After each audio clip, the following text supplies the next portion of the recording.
Assalamualaikum warahmatullahi wabarakatuh.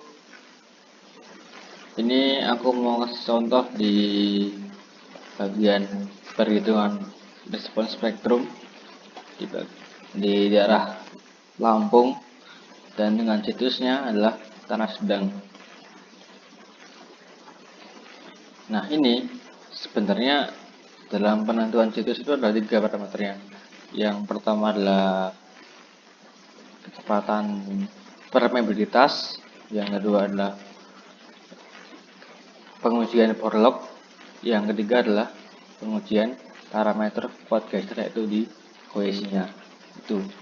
Tapi karena kita nggak ada datanya, dan kita hanya langsung mengambil dari 2 situs, yaitu kalau nggak tanah keras ya ke tanah sedang. Nah, setelah itu didapatkan, kita menentukan nilai SS dan S1. Nah, itu apa? Nah, itu didapat dari SNI 1726/2012, karena kita masih mengacu yang lama. Kemudian di sini setelah dalam perhitungan di SS dan S1 itu kan ada kan diambil nilai range, itu diambil nilai misal ada 0,6 sampai 0,8. Nah, di sini aku ambil yang terbesar 0,8 dan 0,4. Nah, setelah itu kita memperoleh nilai FA dan FV. Nah, FA itu apa? Dan FV itu apa? Adalah koefisien situs. Nah, sebagai contoh, ini kita dalam mencari nilai FA yang parameternya adalah nilai SS 0,8, dan ternyata di tabel itu 0,8 nggak ada, karena di antara jadi 0,75 dan 1. Nah, ini. Nah, karena di sini masih mengacu di tanah sedang, berarti di sini. Nah, ini. Nah, berarti kita bisa diperoleh nilai batas atasnya adalah 1 dan batas bawahnya adalah 0,75 gitu. Terus batas atas dari 1 yaitu 1,1, kemudian yang bawah 1,2 nih. Itu. Terus habis itu kita sudah dapat nih nilai FA-nya ini dari ini. Nah, ini ada contohnya. Kita ada menggunakan interpolasi linear dengan 1,1 dari batas atas, kemudian 1 kurangi 0,8, 1 kurangi 0,75 dikali 1,2 kurangi 1,1, diperoleh nilai 1,18. Tuh. Kemudian setelah itu kita cari nilainya adalah SMS. Nah, SMS itu apa? Dia adalah perkalian antara FA koefisien situs dengan nilai SS tadi. Nah, itulah diperoleh nilai SMS dan SM1. Kalau SM1 dari FV dari ini, FV dari parameternya S1. Nah, ya lupa dia. Yang S1, yang FV itu diperoleh parameternya adalah S1. Nah, karena S1-nya adalah 0,4 dan ternyata di tabel itu ada, kita langsung bagi aja tuh, nggak usah interpolasi. Dapatlah 1,6 karena dia tanah sedang. Nah, SD kan 1,6. Nah, itu. Terus lanjut di sini. Setelah ketemu SMS dan SM1, kita cari di ini SDS, percepatan puncaknya SDS dan SD1. Nah, SDS itu adalah 2/3 dari SMS, itu SDS. Begitu juga dari SD1, dia adalah 2/3 dari SM1 itu. Nah, ini ada koefisien risiko seismik CRS dan CR1. Nah, jadi beberapa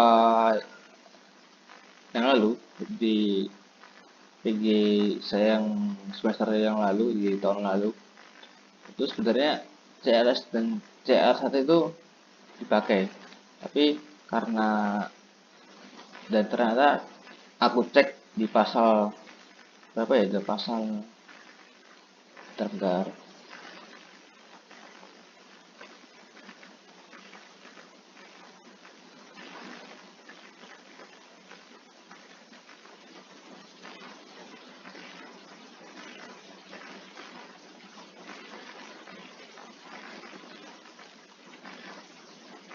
Nah, oh ternyata belum bisa masukin di sini di Excelnya.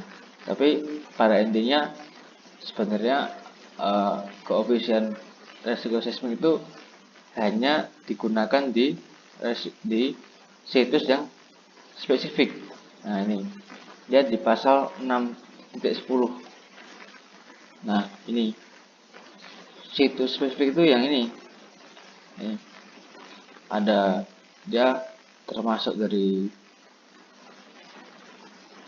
rawan likuifaksi dan kemudian dia lampunya sangat sensitif, dia apa namanya, kadar airnya cukup tinggi lebih dari 50%. Nah gitu, dan indeks PI-nya pun juga besar. PI-nya itu yang namanya koefisien koefisien apa, itu yang namanya situs spesifik. Nah itu terus setelah itu, nah ini makanya sini nggak dipakai nih perhitungan dari FCSR dan FT1R di sini diabaikan. Kemudian di sini dari T0 dan TS kita bisa ngitung nih. T0-nya adalah 0,2 dikali 0,2 dengan SD1 per SDS, FD1 per SDS, SD1 per SDS itu T0. Kalau TS itu sama, cuman dia 0,2 yang dihilangin. Nah, dapat tuh nilai T0 sama TS-nya. Nah, kita bisa dapat di sini. Kita bisa buat grafik. Nah, ini. Nah, di sini ini gambar grafiknya. Karena yang saya tinjau itu yang tengah sedang, berarti yang warna merah ini, merah ini. Nah, yang awal ini adalah 0,4 SDS. Kalau yang cara apa namanya itu, SDS kali 0,4 plus 0,6 T per T0 juga bisa itu ya. Nanti hasilnya juga sama aja. Terus nah ini, jadi di saat T-nya 0 nih, saat T-nya 0, dia SDS-nya, dia SA-nya dia sama dengan 0,4 kali SDS. Kemudian dia naik terus. Ini nah ini kemudian di sini nah ini adalah SDS-nya nih, ini SDS dan T0-nya nih, T0-nya dan T0 ini di waktu di periode pendeknya, dan di sini adalah waktu SDS di periode panjangnya. Nah ini sama dengan di sini tadi, sama dengan SDS, ini juga SDS di SA-nya, tapi di sini TN0, ini TS sama nih sini. Nah ini T0,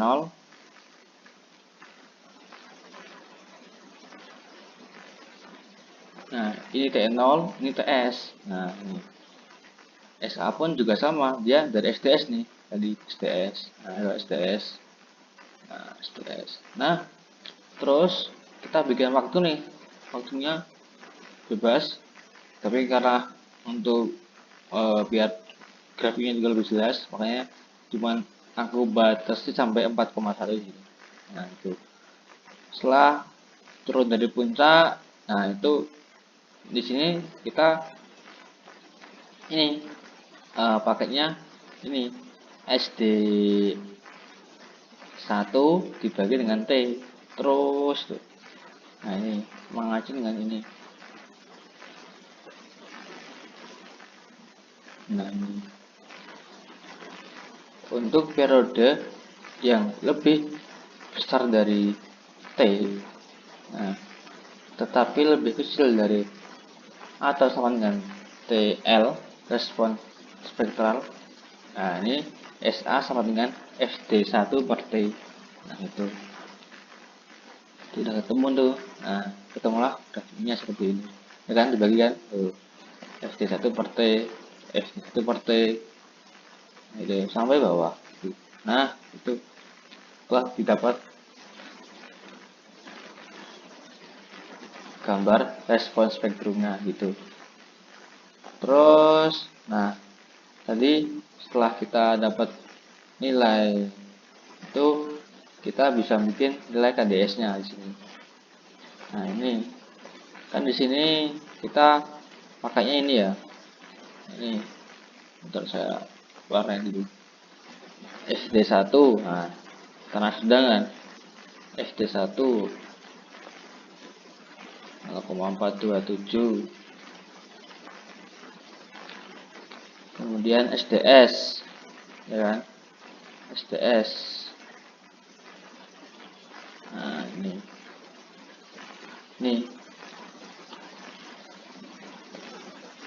dengan kategori risiko 2,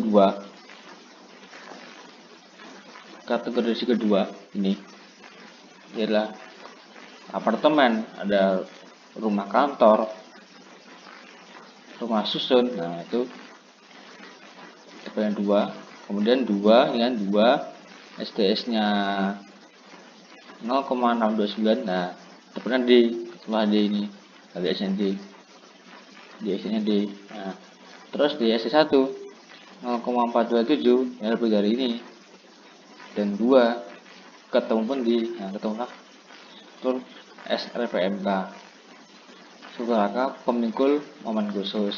Nah itu aja dari aku, dari perhitungan spektrumnya. Nanti misal semoga bisa memahami, nanti kalau ada bisa ditanyakan ke WA ya. Oke, terima kasih. Wassalamualaikum warahmatullahi wabarakatuh.